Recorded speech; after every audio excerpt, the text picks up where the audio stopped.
What is up, everyone? Welcome back to the show. I'm Anthony. And this is James, and we're discussing Training Day, which is one of my favorite crime films of all time. It's one of Denzel Washington's best performances in his career. He won an Oscar for this. Antoine Fuqua is a fantastic director. I think this is probably his best movie, and I can't wait to talk about it. Yeah, Antoine's made a ton of great movies. I'm a big fan of his, and I still think this is his best film. It's his second feature.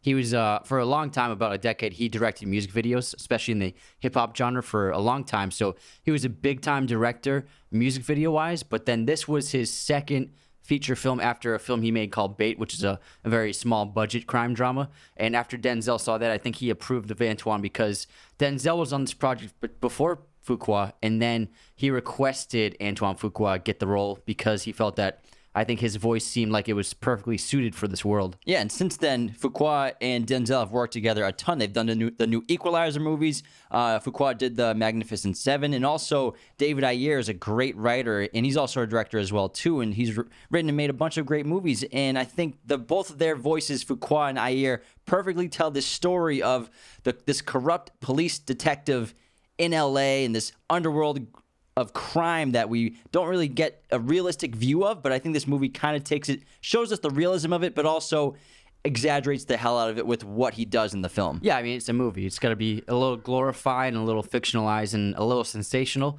but that's because it's a film. And I think, obviously, the biggest takeaway from this movie is Denzel as Alonzo, and he says it's his favorite character that he's ever played in his entire career, and you can't argue with that because it must have been a blast for him. He doesn't play the villain very often, and when he does on a situation like this, he is absolutely incredible and magnetic and dynamic, and he deserved the Oscar he won for this. It was his second Oscar. He was already a big-time actor, but he still had never done anything like this before. It was just monumental. He is the movie. It centers on Jake is the lead character, but this is such a big role that Denzel, even though he has less screen time, he won Best Leading Actor at the Oscars. Yeah, which is fantastic. And Denzel, I mean, what I love about this role and about his career is, of course, he plays the squeaky clean politician a lot, or the hero and protagonist. But when he takes the not completely antagonist roles, but the imperfect men, or even sometimes villains like this, he got Game in perfect character, Training Day in perfect character, Fences in perfect character. So when we see someone like Denzel take these kind of roles that you could see a lot of actors want to turn down for the perception it has, maybe for roles going forward, Denzel is fearless in that. And again, like you said, it's his favorite thing he's done. Before we continue, if you want to support Raiders of the Lost podcast, the best thing you can do is become a patron at patreon.com/Raiders of the Lost podcast. Patrons get perks like personalized messages, personalized videos, our podcast schedules. Top-tier patrons get a monthly shout-out on the podcast. Plus, you get exclusive video content, bonus podcast episodes on movies we don't post on YouTube or on the audio platforms, and monthly giveaways. Head on over to our new website, RaidersOfTheLostPodcast.com, to check out all of our sources of content, our merch, our custom movie posters, and become a patron today. Be sure to follow on Spotify, Apple Podcasts, leave those 5-star reviews, subscribe on YouTube if you're watching, and smash that like button.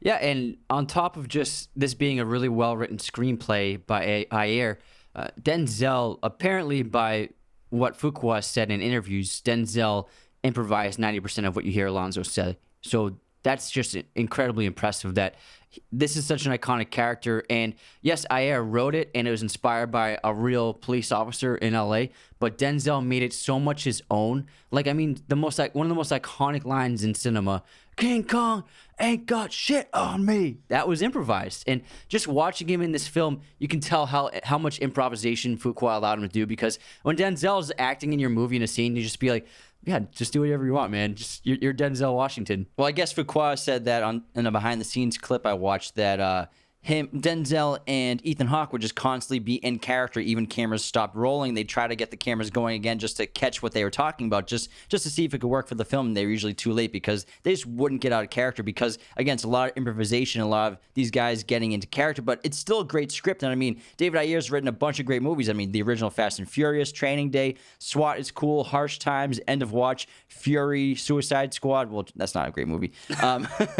But he has this great voice for the street world in LA, in LA specifically, and ironically, he's from Missouri or something. I didn't know that at all. But oh yeah, it's from Illinois. Illinois, yeah. That's right. So he has no business like just making LA moves. It's funny. But he has a voice that we all kind of resonate with, whether you're from that kind of community or from these areas or not, but they're just very entertaining, and the characters are always so great. I didn't know he wrote Fast and Furious 1. He must have gotten paid big time for that. 2001. He must have gotten that after this came out. Because I mean, I feel like this should have gotten nominated for more awards. It only got the 2 acting nominations. If it came out nowadays, I think it would kind of clean up at the Oscars in terms of nominations because it's such a fantastic movie. And in terms of Alonzo, Denzel being the centerpiece of this movie, Alonzo was so memorable because we had never really seen a cop like this before. I mean, you'd seen cops go plain clothes. I mean, French Connection, Serpico. You see it plenty of times in film, but this is the first time we see it. Oh, in like Bad Lieutenant with Harvey Keitel. So you've seen bad cops, but the thing with Alonzo is he doesn't feel like a cop in any way at all. The way he speaks, the way he behaves, his outlook on life, his attitude, his persona, his clothing. He feels like he's literally from the streets. And it's such a transformative role for Denzel. I mean, just think about the first time you see him and Jake walks into that diner and then you expect to see like a superior officer or like the lead of this unit, big time cop. But it's this guy, he's got leather jackets, he's got jewels on, he's got a skull cap on. So yeah, and just like the wearing all black, wearing all the ice, he doesn't look like a cop. And in the diner where Jake and Alonzo meet, that's actually the same diner. It's in on West 7th Street in LA. It's a quality coffee shop that's also used in Seven, Ghost World, and Gone in 60 Seconds. So that's why it might look so familiar to you all. I don't even think they changed the way it looks at all in any of those movies. Shot from a different angle. That's about it. But Alonzo, like the first time you see him at the diner, all black, the ice dripping, and he's just king alpha shit is the first thing that comes to my mind. And the moment you see him, you're like, this guy is a detective, an undercover detective, and he lets you know that he's the boss. I'm in charge. It's my way or the highway. And he's immediately starts playing like manipulative games with Jake Hoyt, who's trying to enter this unit. He's on the first day of the supposed training day, which he doesn't realize is a giant alternative motive for Alonzo to get out of trouble.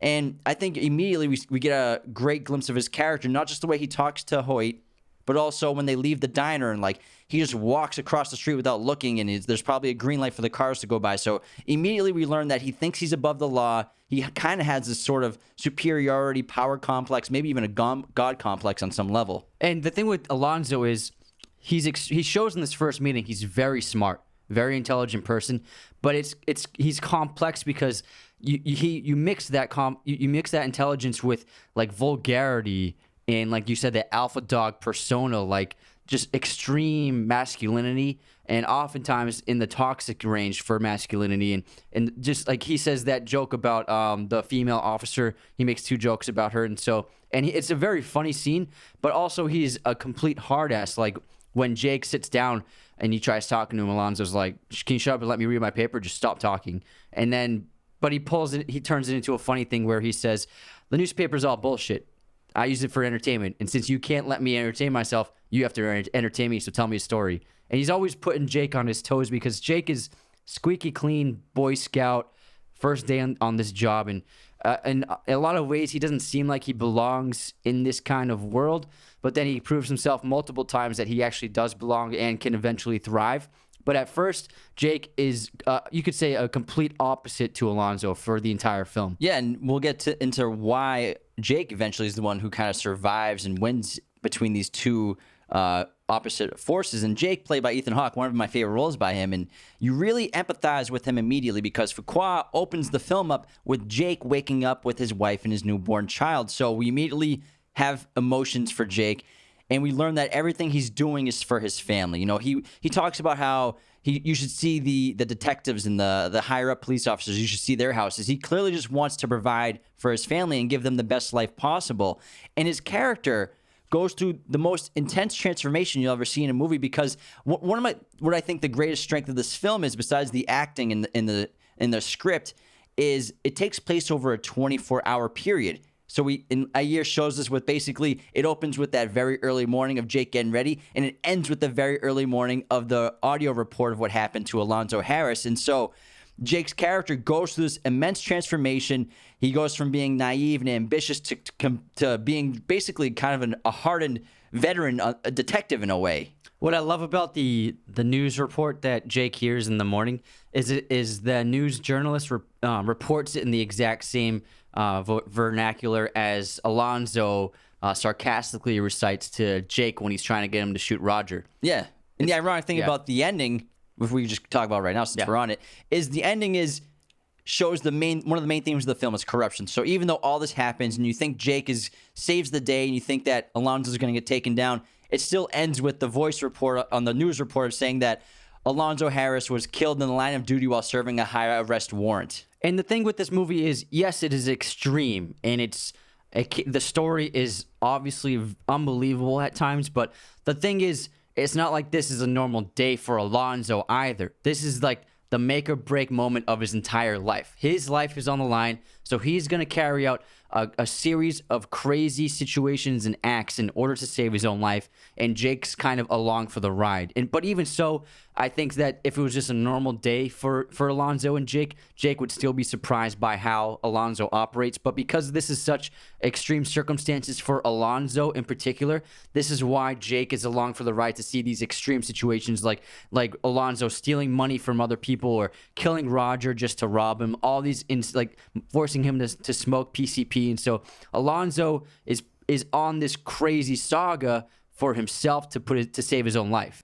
Before we continue, I have to tell you about one of our great sponsors, Manscaped, the leaders in men's grooming. This company helps keep the lights on for the show, so please check out their products at manscaped.com and use our coupon code Raiders of the Lost at checkout for 20% off and free shipping. For years, I mean decades, I was getting those cheapy trimmers from the drugstore for like $14. They would die after 2 months, and they'd pull out more hairs than an 80-year-old barber with shaky hands. Manscaped has literally changed the game with the Lawnmower 4.0 groomer, which is basically a rocket ship for your personal grooming needs. I recommend getting your hands on their new Performance Package 4.0, which is basically a bundle of a ton of their terrific products at a lower cost. Join the over 2 million men worldwide who trust Manscaped.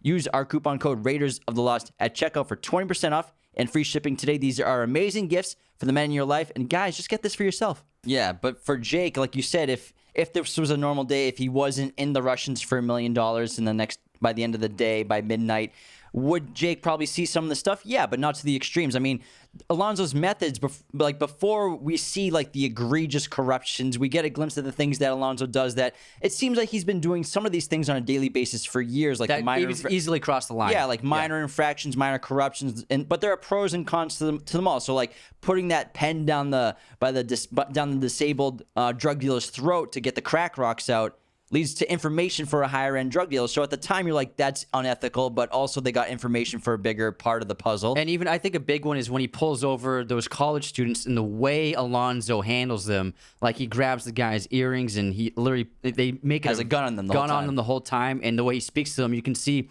on the insert shots back to Jake, the way Jake's reacting to Alonzo is surprising. He's like, this is not how we're supposed to do it at all. Yeah, and then also in that same scene, letting small-time drug dealers sell in the street in exchange for information. So stuff like that, Alonzo's trying to explain to Jake that, there's a big picture to what they do. They're not there to stop people just like for speeding or minor infractions. They're trying to, what he says, catch the wolves, and to become in order to catch a wolf, you have to become a wolf. And so there are nefarious methods, and there's a sort of grayed area for these types of police officers who are in these undercover units and these high crime investigation units where they're sort of walking this line of criminality versus being a police officer at the same time. And even if it was just a normal day for Alonzo, eventually Jake would find himself in situations Alonzo puts him into, that breed of intense corruption and criminality, because after they kill Roger, the other 3 members of Alonzo's crew are totally fine with it. They don't bat an eyelash after murdering this man and stealing his money, and they all are happily accept a cut of the money found under his floorboards. It's something they look like they've done a dozen times. Exactly. So they've all done that so many times. So clearly, if it wasn't today, Jake would become a part of one of these situations eventually. So it was going to happen inevitably, even if it wasn't this crazy day for Alonzo. Yeah, and you can clearly tell that all these behaviors and things that Alonzo does and how extreme they are, it obviously didn't start out like that with him, because the first time we meet Roger, who's supposedly Alonzo's buddy, he's like a informant, but also funnels drugs, and we learn that he's trying to save up to get out of this state and country forever. Roger says to Alonzo that he looks just like Jake did, like on his first day in the job, like wide-eyed, trying to do good. And Alonzo even says, "You remind me of myself when I was." He's like, "I was just like you. I was just like you." So, you can tell that Alonzo at one point in his life was moral and had a compass, a moral compass, and wanted to do good. But I guess you could say that being an undercover and becoming a dirty cop and all these little things, it maybe started off where he would just stretch things a little bit, maybe change evidence just a little bit to make these cases stick, to make these arrests stick, just to make sure that they could arrest somebody, because his record is phenomenal with the hours he's put in jail. And on top of that, the three wise men, who are three extremely powerful men inside of the police department, they respect Alonzo, just the way they speak to him. He clearly has earned his stripes, and you're probably right. The thing with Alonzo is he became corrupted by his power. And the more he tested it, probably the more he got, and he reached this point where he's just like, these are my streets. Like he took like a criminal mentality of like, the streets belong to me. I run this place. Like when they go to the jungle, he's like, he tells Jake like, don't ever come here without me. He's like, I run this place. This is my neighborhood. Rather than when Jake says don't come in here with less than a SWAT. So he compares himself to like the SWAT, and the bigger and bolder his actions probably came throughout his career to make all these arrests. Now he's crossed the line of being a criminal, and he's on the other side of the rope now. But then also Alonzo, for as bad as he is, he does show moments of like morality, or like things that you can kind of get behind, like when Jake saves that girl from the two crackheads who are trying to rape her, and then Alonzo like beats the crap out of them, and he holds his gun up to that guy in a horrible way. But then you can the way that Alonzo speaks to them, he's like these guys did something so horrible that even Alonzo despises them. You know what I mean? There is a morality to him somewhere within him. I think maybe scenes like that are glimpses of what he used to be, because even though what he's doing is punishing these men for what they tried to do to the young girl, he still goes about it in a vicious way. Like he still like seems to be enjoying causing pain. When he scrapes the guns together. Like those guns are like he's like sharpening knives in a way or something like that. So he seems to just be enjoying tormenting people and torturing people. So although it seems moral, it's still at the same time immoral what he's doing, the pleasure he's getting out of it. So he gets all this pleasure from tormenting Jake the entire film, whether it's psychological, belittling him, making fun of him, humiliating him. But at the same time, he's a master manipulator, because he does this the whole time, as well as there are moments where he lifts Jake up and shows respect for Jake. Exactly. But also, Alonzo is such a manipulator. He thinks that even criminals have his back and are on his side and are loyal to him. But you often see multiple times, like Smiley's crew and then the crew at the jungle, once Alonzo leaves them, they talk smack about him. And they're sick of Alonzo. And Alonzo, yes, he in a way runs the neighborhoods, but they're tired of his dominant behavior and the way he handles everything. And they're tired of kind of being dependent on him to keep them from getting out of jail so they can keep doing what they want to do. Alonzo keeps them kind of at a leash, and they're all sick of it. Yeah, because Alonzo, he thinks he's untouchable. He thinks he's the king of this jungle. He thinks he sees himself sort of like a god, you could say, at moments, which is probably what led to him beating that mobster to death. He didn't know it was a Russian mobster, but beating that man to death in Las Vegas, he thought he could get away with it because he's been getting away with everything for so long. And I think for Lorenzo, I think for Alonzo, there's this hierarchy in this film of being the king of the jungle, or like the top of the mountain. And Alonzo, he seems to be there when we are introduced to him, but he's clearly about to tumble down from the top of this throne. And like all kings who become corrupt with power, they make many mistakes while they're on the throne. And then right before they're about to be dethroned, they act desperately, like he does throughout this entire film. Yeah, and I love how they didn't show what he did in Vegas, because you don't have to. The way that Alonzo behaves and acts throughout the film makes you believe like he must have beat this guy to a bloody pulp in Las Vegas, and they don't have to show it. And you actually do see how violent he is when he fights Jake on the rooftop. Like, he beats the crap out of Jake, and he's extremely ruthless. So you can imagine that's basically what he did to the guy in Vegas, the Russian mobster. And so he is a lethal, brutal, ruthless man when push comes to shove. I mean, he kills his friend Roger. We think they're buds. I mean, the first time him and Jake go there, they're just drinking scotch and hanging out, and they're talking about old times. And this is a great scene because we learn a lot about Jake, because Roger apparently follows all the good high school players, and he recognizes Jake's last name and that he played strong safety. And this is a moment where Alonzo shows respect for Jake, because strong safety, you could argue, is probably the most athletic position on a football field. And one of the hardest. Yeah, one of the hardest. You have to be very intelligent, but you also have to be very daring, because you're putting your body on the line more than anybody on the field. Yeah, and strong safeties, they generally have to tackle people that are much bigger than them, whether it be a wide receiver, a tight end, or just a really strong running back. So they have to be tough guys, because you have to run full speed at a guy who's 100 pounds larger than you, running full speed at you. Yeah, and hit them. We used to be head first, but shoulder to shoulder now. So strong safety, that's a really difficult position, requires a lot of discipline, but those guys are also out of their minds too, because I think it's the most insane and difficult position. I mean, the most insane and athletic position on the field, probably. And I love how Alonzo is impressed when he hears that, because he keeps thinking that Jake is this Boy Scout that I mentioned earlier, just this squeaky clean kid, but he keeps surprising Alonzo, and that's another surprise. But also, this is another situation where Alonzo shows that goodness within him that's like deep down buried underneath him, that good quality of where a good man once probably was. Because after they kill Roger, and then he and Alonzo and Jake are arguing in the car, because Jake is obviously horrified that he watched them murder Roger, and he's being framed into playing as a part of it. And Alonzo says, I watched him sell dope to kids for 10 years.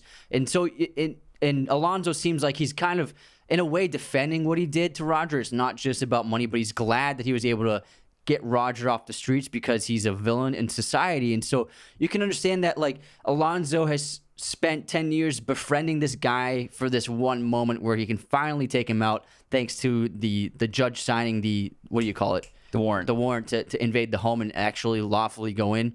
And so I think Alonzo, even though, yes, he needed Roger's money, he also wanted to kill Roger because of how much of a criminal he was. So that's another hint and little example of that original good man that was once inside Alonzo. Well, again, the concept of morality of these glimpses of maybe what he used to be are also, again, mixed in with the horrible, evil nature where he kills the man cold-blooded. Yeah. He doesn't have to murder him. He kills him to take his money.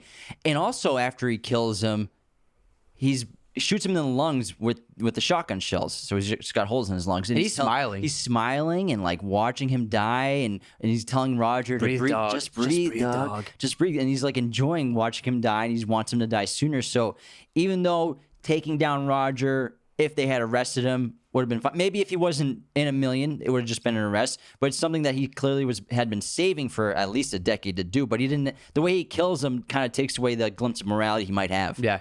And I love this scene also because there are two, like, kind of great stories we get. We get the snail story from Roger. And I'm just going to recite it real quick if that's cool with you. Go for it. So one day this man walks out of his house to go to work. He sees this snail on his porch. So he picks it up and chucks it over his roof into the backyard. The snail bounces off a rock, cracks its shell, all to shit, and lands in the grass. The snail lies there dying. But it doesn't die. It eats some grass, slowly heals, grows a new shell. After a while, it can crawl again. One day, the snail up and heads back to the front of the house. Finally, after a year, the little guy crawls on the back porch. Right then, the man walks out to go to work and sees the snail again. So he says to it, "What the fuck's your problem?" And I love this story. And Roger says, once you figure that out, you'll figure out the streets. But I don't think what Roger really understands is that the story is Jake. You know, Jake is that snail, and Alonzo is the man that chucks him. So Alonzo's just messing with Jake all day and just beating him to a pulp and manipulating him and tries to get him killed and is trying to frame him and be a scapegoat for all the horrible things he's doing that day. But no matter what, Jake is the snail, because a snail's a snail. It's just going to grow its shell back and keep moving. Jake is a moral person. You can't change Jake. He's not like Alonzo. That's the difference between them. Jake cannot be corrupted. So Jake's going to keep doing what Jake's going to do. He's going to grow his shell back and keep fighting back.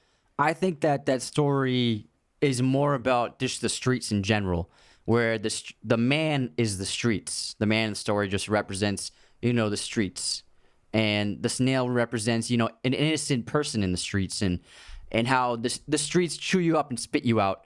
And no matter what you do to come and you try to, I don't know, salvage your life and try to get out and try to do something good with yourself, the streets will take you again.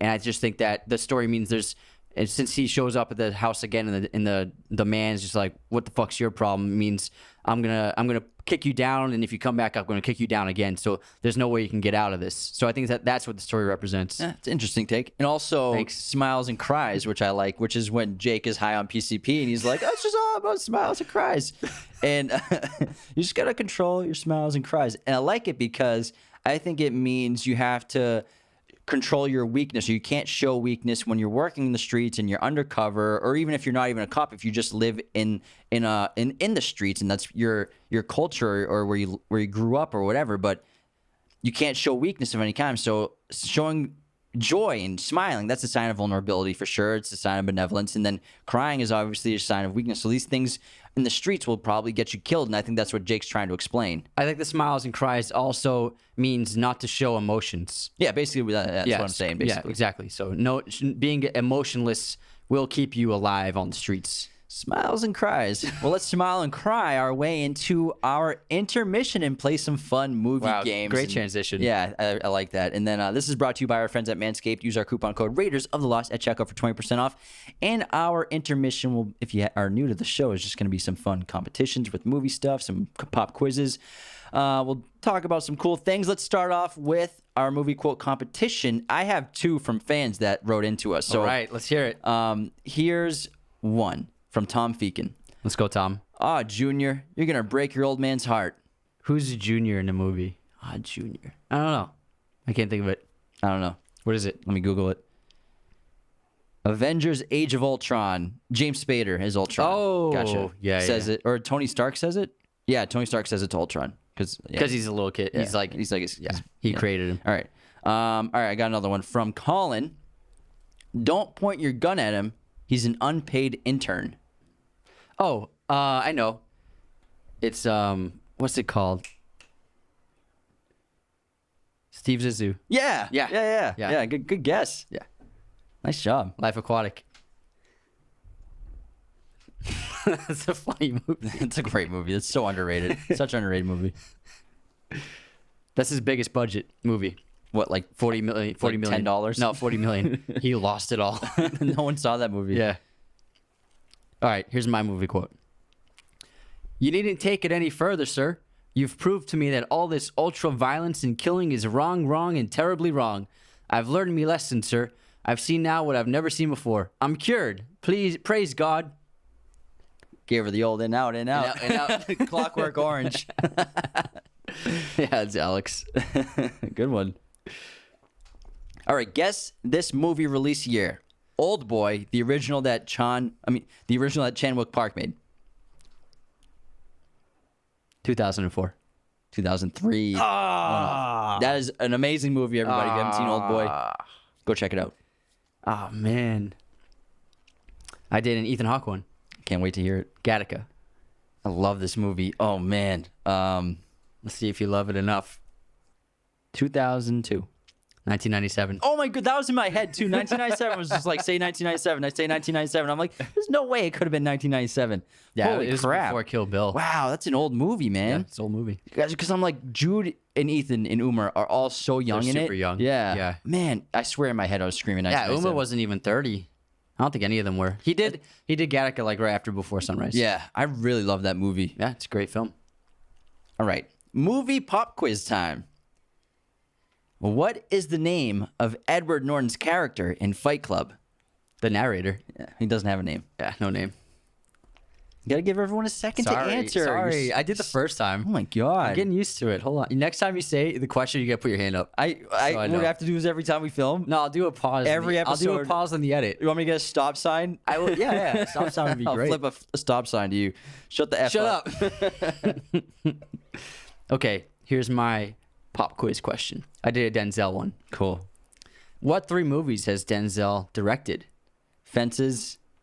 That's one. Do you want a hint for one of them? Sure. Derek Luke, isn't it?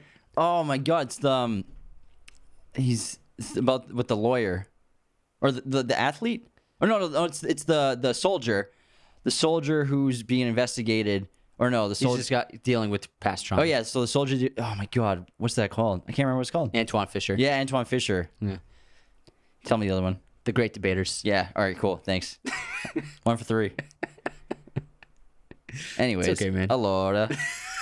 Who's the biggest hater of the week? Oh, I got one.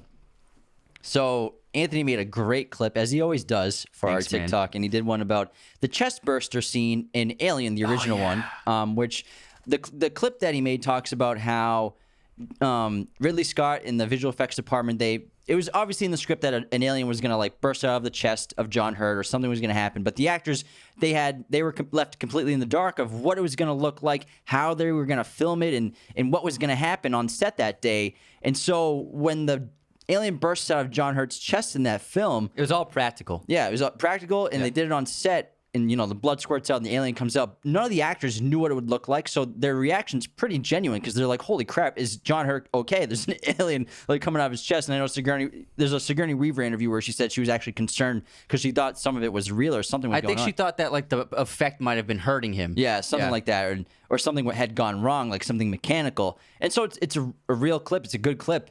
And we had a hater named Emmanuel Park, 95, said they had no idea something was going to burst out of their chest. She thought he was going to die. No way. But if you actually listen to the clip, that's not all what we said. Of course, they all had read the script before. They knew what was going to happen that day, but they just didn't know what it would look like effects-wise. Geez, why don't you try listening, Emmanuel? People just like to not listen to what we say. People just like to hate, man. Haters all day. It's amazing how quickly people try to prove you wrong over something. Bro, if I was on set and like I knew something was going to happen, but I didn't know, I would have freaked the hell out. Yeah, it would have been messed up. It's crazy. Yeah.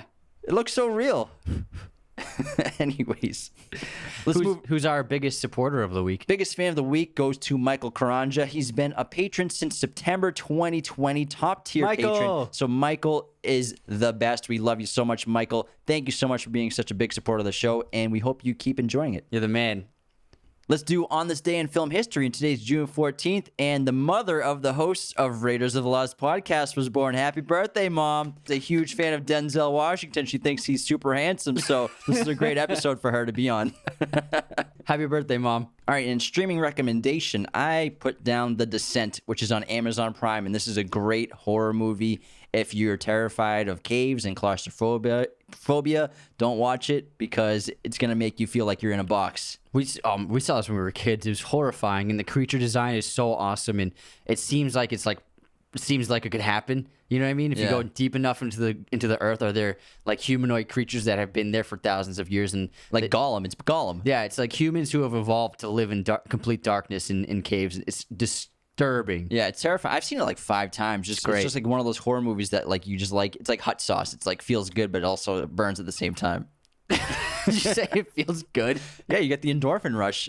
What do you think I put? What do you lather it all over your body? Bro, I put Cholula on everything. You know this. hot sauce feels so good. Feels amazing. Ah, feels so good. Depends on how many endorphins I want rushing through my brain. We need a hot sauce sponsor now. Cholula, look us up.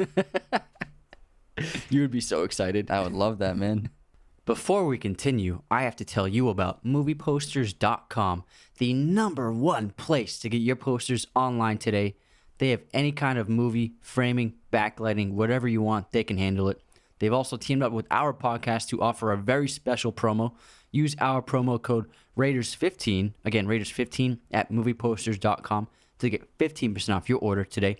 If you're a fan of movies, if you're a fan of TV shows, there's no better way to express that love than decking out your place with a bunch of movie and TV posters. Again, head on over to movieposters.com and use our promo code Raiders15, again, Raiders15, to get 15% off your order today. All right, let's head back into Training Day. And we were just talking about the scene with Roger, Jake, and Alonzo. And then the second time that they show up at Roger's house, that's to technically tax Roger. That's what Alonzo calls it because he meets with the 3 wise men. And we learn throughout the film more and more about Alonzo's situation and how he's into the Russians for $1 million. And these three wise men are like politicians and high-ranking police officials. And the thing about it, in this main theme of corruption, Fuqua shows you that, and Ayer show you that corruption is rampant everywhere, whether it's on the streets, off the streets, with the police force, with the politicians. It's everywhere. They're all basically criminals in their own way. And Alonzo is what he's trying to do is gather as much cash as he can. And that's why he takes the cash when they go into that drug dealer's home, and he stuffs it in the trunk, and then he uses that cash to pay for this warrant, which is an illegally got warrant for seizing Roger's house. Yeah, so he needed the money to pay off the powerful men in the department to sign, and the judge to sign this warrant. And the meeting with the three wise men helps the audience understand what's going on with Alonzo, because yes, Smiley tells us the full story, but here we get the first major hint that Alonzo has messed up so bad, as Tom Bergeron's character says, that like he can't believe how badly he messed up, and that he's in for some serious money and he's in dire circumstances. And it gets to the point where they even say, he's like, I don't want to see you on the front of the newspaper like all those other assholes. Like he doesn't. That's when we learn that, oh, Alonzo's life is in danger. Like what exactly is going on? So it's an important scene. And I love the scene where I think it's the judge that's sitting closest to him, and he's telling that story about the guy who got arrested and then put chunky peanut butter in his crack in his pants. And when he was in the courtroom during his trial, he pulled it out and started licking it and licked his hands clean. And the judge, because there was a very, like they said that the judge was very smart, but she was too smart and didn't realize that he was messing with her to get off. He got put into a mental facility and then was on the streets 6 months later. And I think that's a great story because it shows, I think that's like a contrast or it shows like a metaphor for Alonzo's character, where Alonzo's at the point where he's about to do anything he can to get out of the trouble he's in. Just like that criminal did everything he could. He put peanut butter in his butt crack and licked it in a courtroom to get off of his crimes. And the brilliance of Alonzo is because he needs Jake there with him. And because Jake is so new to this, he has no idea what the world is like in the narcotics division. He thinks that the way Alonzo is operating on this day in particular is normal, like using a Chinese menu for a warrant and breaking into someone's home. And he thinks that like this is something that Alonzo usually does, because Alonzo keeps saying, tell him about big picture stuff. Like it's okay to break the rules to get to think about the big fish and to get the big wolves. But what he doesn't understand, that Alonzo, he's breaking these rules more than ever because he's so desperate. Yeah, and actually that's a great point you brought up, the menu. That scene where they get the information from the drug dealer who's Snoop Dogg, and it's the Sandman, and they go to the Sandman's residence. Sandman! They go to the Sandman's residence, and Alonzo finds that cash in the bedroom. The aunt in that house is actually Macy Gray, the singer, and that was, I think, her first. She's really good in that scene. Yeah, scene. she's great. I didn't know it was her, but the makeup's fantastic, and she's got like fake gold tooth, so they really wanted to throw people off that it's not her, but you can tell by her voice for sure. Bitch ass, crooked ass cop. You ain't no police. Blast these fools. Blast these fools. Shoot me. And you gotta shoot me. And I love that scene because they're just in a gunfight, and Jake is still like, after the scene, he's still with Alonzo, because Jake, like you said, he doesn't know any better. He's so naive. He's so... Alonzo has convinced him that this is the way. Yeah. And if you really... Because Jake, more than anything, what he wants to do, like you said earlier, yeah, he cares about his family, but Jake wants to make a difference in the world. His goal is to like he says multiple times, to lock up criminals and get drugs off the streets and save the innocents. And so he's beginning to think that, because of Alonzo, he's beginning to think that in order for me to actually do that, I have to do what Alonzo does. Because Alonzo, there's that great scene when he pulls over and Alonzo's like, this is the way it is. You can stick with me or you can go help them over there. And he points to a traffic cop helping someone out with a flat tire. And Jake looks at that cop and he's like, that's not what I want to do. That doesn't make a real difference. And I want to actually change the world and change things around here. And so Alonzo is such a master manipulator that he's able to convince Jake for the most of this film to think that this is you can break the rules and you can act like a criminal, and it's okay because what we're doing in the long run changes things, whereas just being a normal beat cop doesn't do much at all. Yeah, and there's two shots in this movie that I love that Fuqua got that kind of show that when it comes to Jake and Alonzo, it seems that one of them's not going to make it after this 24-hour period. One of them's going to die and one of them's going to survive. And it's after the shootout Fuqua gets multiple shots, like 2 or 3 shots of the rear window. There's 3 bullet holes in them, and he constantly gets the shot of that with the silhouette of both of their heads in the front and driver's seat. I think there are 2 or 3 shots of it, but I think he's showing you that someone's not going to make it at the end of this day. Someone's going to die. There's also, I think it's a visual metaphor of that, when Jake gets home and he pulls into his driveway at the end of the day, and Fuqua, when the car pulls into the driveway, he has the car pull right up to the camera lens, and it ends on the headlights of the car, and the headlight on each side is 2 lights, and on that side where those headlights are right in center frame, one light bulb is out and one light bulb is shining. So I think that could represent one person that survived out of the 2. And there's some really intense situations in this movie. I think that it's probably my favorite sequence would be the entire card sequence at Smiley's house, because it's so intense. Because Alonzo, I think he's realized at this point that Jake can't be trusted because he didn't want to take the money. He seems to be like, I think Alonzo had a plan that Jake could have survived because he likes him. He says he's got the magic eye. You all watching? He's got the magic eye. But I think it got to the point where Alonzo's like, I cannot trust this guy. He's gonna turn us in or rat on us, so he needs to go.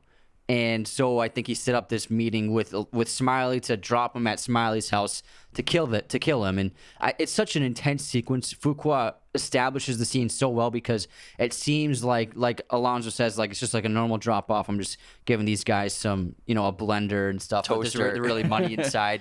He says he's like helping informants out, and it's like a normal thing. And he's like, it's on the way. We just gotta stop here real quick. So it's set up as this insignificant little thing going on, but it turns into the defining moment of Jake's life. Yeah, and it's a defining moment because Jake's character is what makes him survive in this scenario, what makes him survive past Alonzo, because Jake's the one that wanted Alonzo to pull over when he saw the girl being accosted in that alleyway. And because Jake's such a good person, he stopped what was going on. He saved the girl, saved Smiley's cousin. He obviously didn't know, kept the wallet. Who knows, bringing for evidence, maybe he could return it to her someday. But that act of selflessness in trying to help somebody is what saved Jake's life. Whereas Alonzo doesn't care about other people. He's not trying to save anybody's life anymore, and that's what leads to his death. Yeah, Smiley even says that I don't shake his hand because he doesn't respect nothing. But that card scene is so well written and so well directed because the guys, Smiley's crew, they seem dangerous and like you don't want to cross them, and it is a daunting situation for Jake just to be sitting at the table because he's a cop and they hate cops. But he sits down and he starts playing poker with them. But there's a lot of nonverbal communication and action going on among the guys, because what happens is when Jake sits down and he's playing the card game, you can actually hear in the background Alonzo's car leaving, but we don't know it's Alonzo yet. And then what happens is after the first card game, Morano, the third guy, he starts messing with Jake, like, hey, can I see your gun? I want to see your gun. And the guys keep acting like, hey, don't be lame, like, let him see your gun just for a second. And so Jake, thinking that he's safe, thinking that Alonzo's in the other room, he gives him the gun, but obviously he takes out the chamber bullet and the entire clip, the entire magazine. Takes out the entire magazine. We've gotten yelled at for that a few times, and he gives the gun away, but real quickly, without even noticing, Smiley sneaks the magazine and grabs it. He turns to the sink and he's like hiding it. Yeah. And Morano's just like playing around with the gun. And then after that, Jake realizes they're not going to give me the gun back, and he just made a huge mistake by surrendering himself. And it's really smart of the 3 guys to talk him into getting rid of his weapon, because it's obviously he's a cop, he's highly trained, he could be very dangerous for them if they try to attack him while he still has his gun. So a brilliant way by them of having him disarm himself, and then Jake's just screwed. And another small blink and you miss moment about this scene happens before it. So after the scene where they kill Roger and they set the scene to make it, they dress the scene to make it look like Jake came in and Roger shot first and Jake took him out with the shotgun and they stole all his money.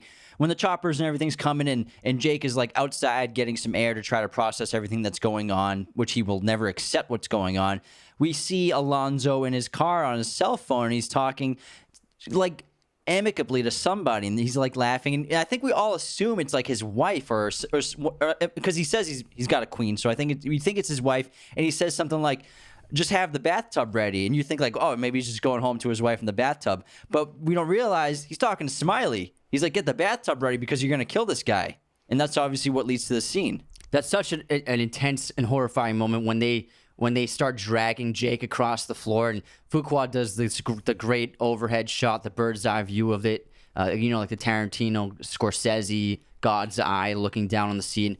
And when they put him in the bathtub, you're like, oh my God, what is going to happen? It's so intense, but luckily, like you said, him saving the girl set Smiley up to spare him.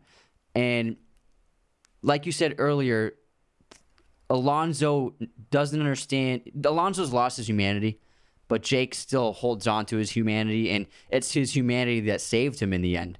And again, Jake's humanity is the reason why Alonzo wants to kill him, because Jake won't take the money at Roger's house. All the other guys will. They're part of the crew. You can tell they're spending their money. They all have like these dressed up looks. I'm very nice comfortable. Suit. But Jake won't take the money because Jake will not be corrupted. And Jake doesn't realize that that's led to him being almost assassinated. And the thing is, like, when Jake survives Smiley's house, he doesn't just take down Alonzo because it's the right thing to do. He does it because he has to, because he's put himself in this situation of, from the outside looking in, he looks like he's part of this crew, and he's corrupt as well.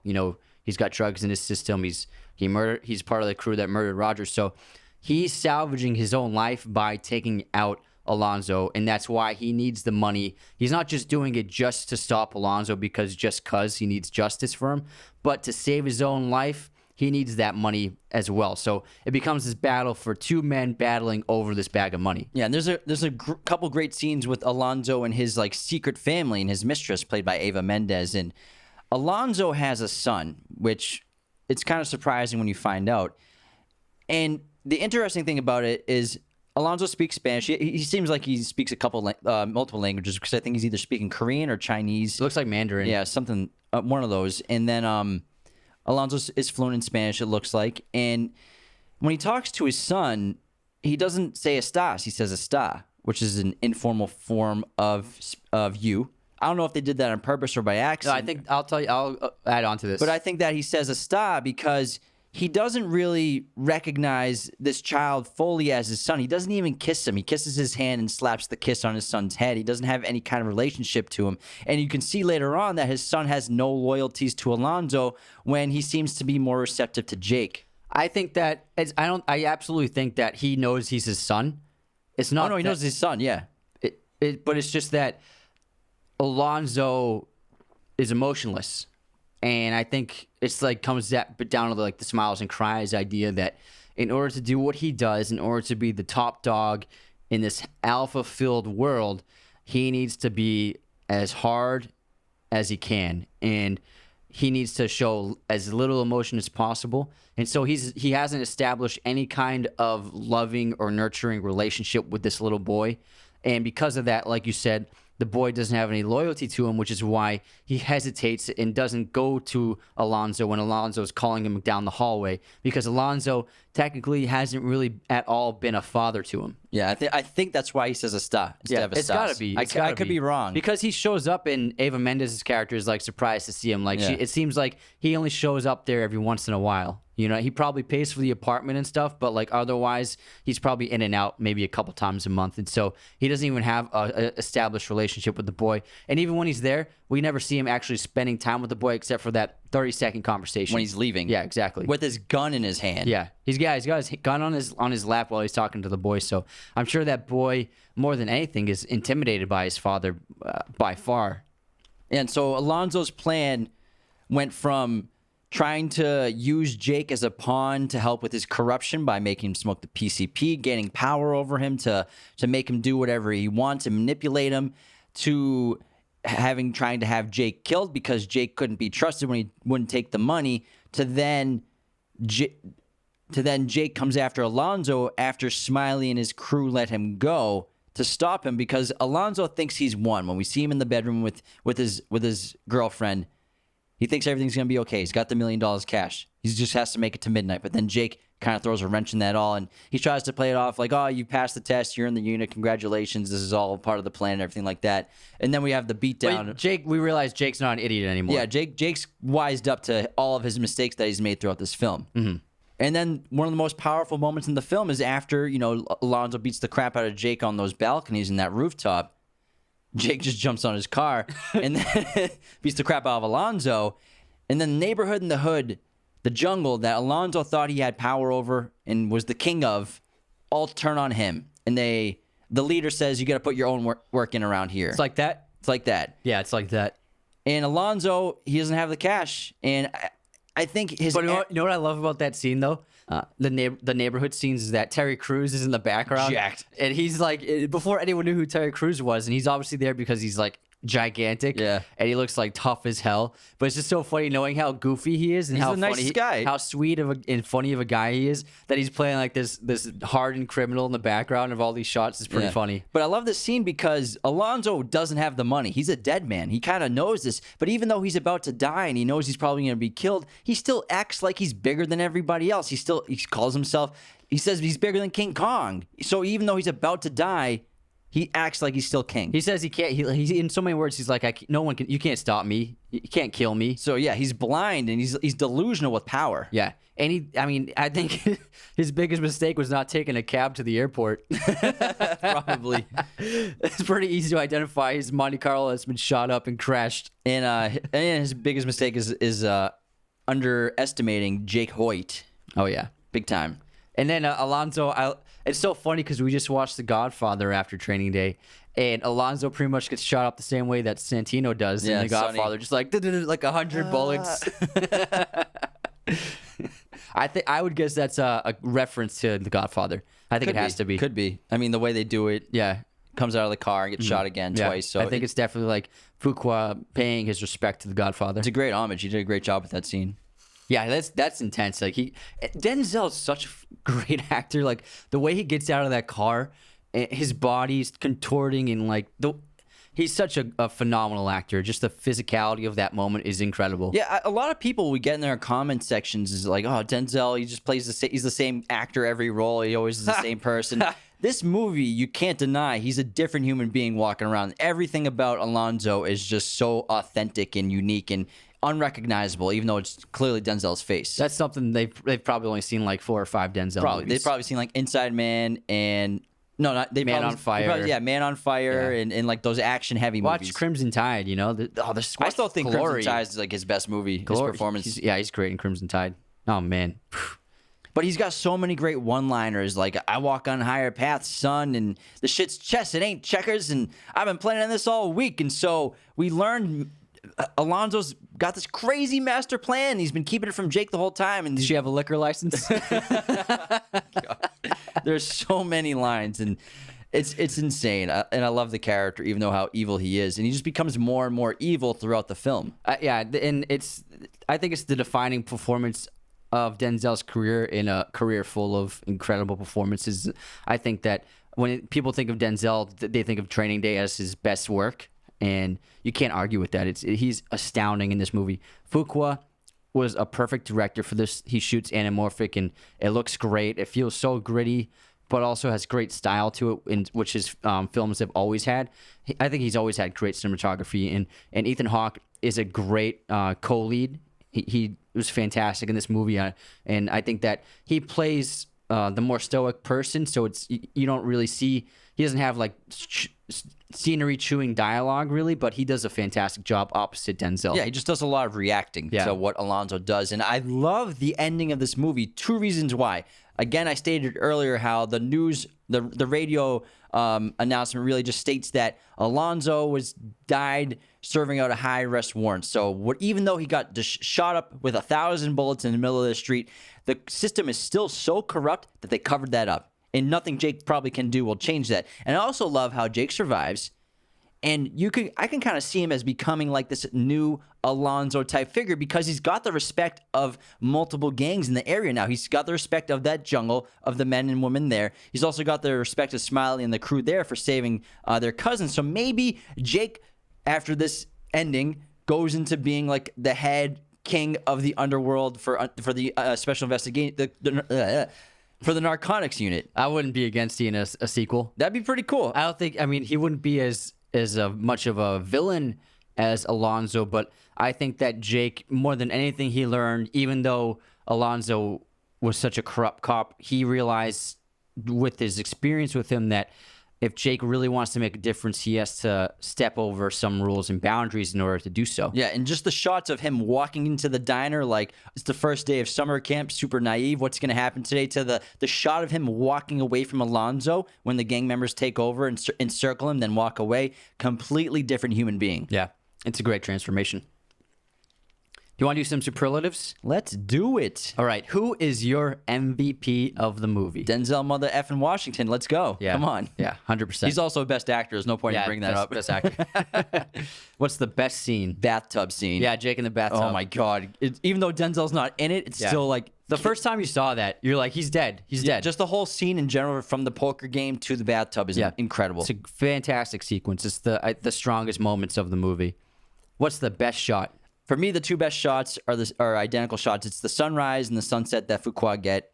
The sunrise, obviously, at the beginning of the day when Jake's heading in for the first time, and then at the end of the day, and then the sunset, the next sunset, and then the sunset is after Jake turns down the money after they kill Roger. And I think it's just kind of just like it reminds me of Star Wars, obviously, with dual sunsets, but just kind of like this one day and how much has happened, and these two opposite of forces of Jake and Alonso going at it. There's a few good time-lapse shots in this movie, too. My favorite shot is that I mentioned earlier, the bird's eye view of Jake getting dragged across the house by Smiley's crew. So great. What's the best line? Honestly, it's so hard to pick one. Yeah, I think tough. there's probably like 30 that Alonzo says that you could pick. But I think the one that encapsulates his character so well is, it's not what you know, it's what you can prove. So that's kind of like his motto, and that's determined and led to all the horrible behaviors that he has. As long as he can prove something to happen this way, it doesn't matter to him. That's kind of like his principle now. It's an artificial morality. Mm-hmm.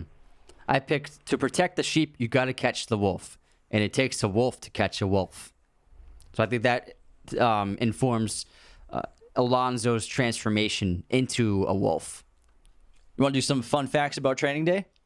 Absolutely. All right, Let's go. Jake Hoyt was a very sought-after role by a ton of actors, and Tobey Maguire was literally almost fully cast as it, and he was doing like months of prep, and he was following officers around and gained some weight for the role, but then dropped out when Ethan Hawke, Fuqua's first choice, was available for shooting, and Matt Damon was also almost considered for the role.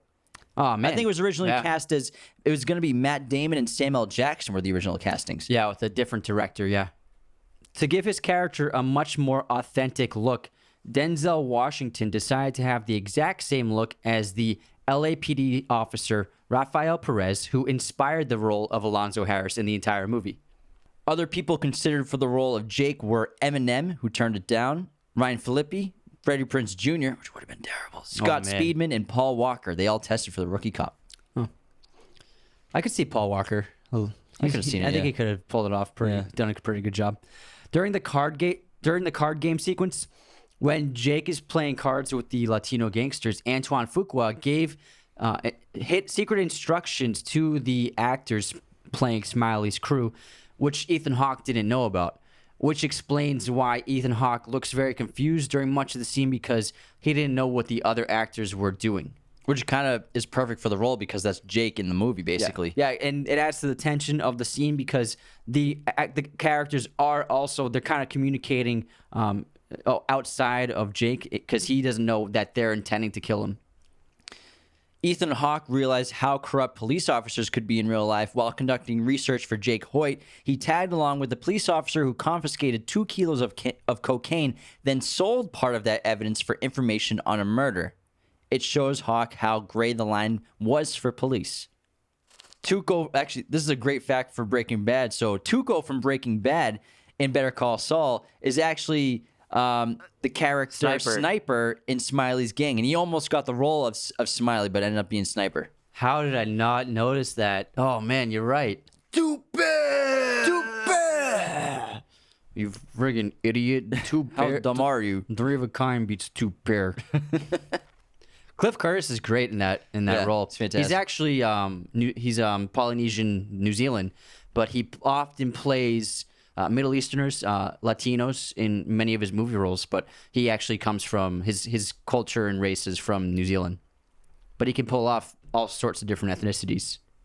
He's a very underrated actor. Yeah, he's just got a ton of supporting roles in a lot of really good movies. All right, that wraps our episode on Training Day. We really hope you enjoyed this one as much as we did. Be sure to become a patron at patreon.com/Raiders of the Lost Podcast today. Thanks again. Hope you all have a great day. King Kong ain't got shit on me.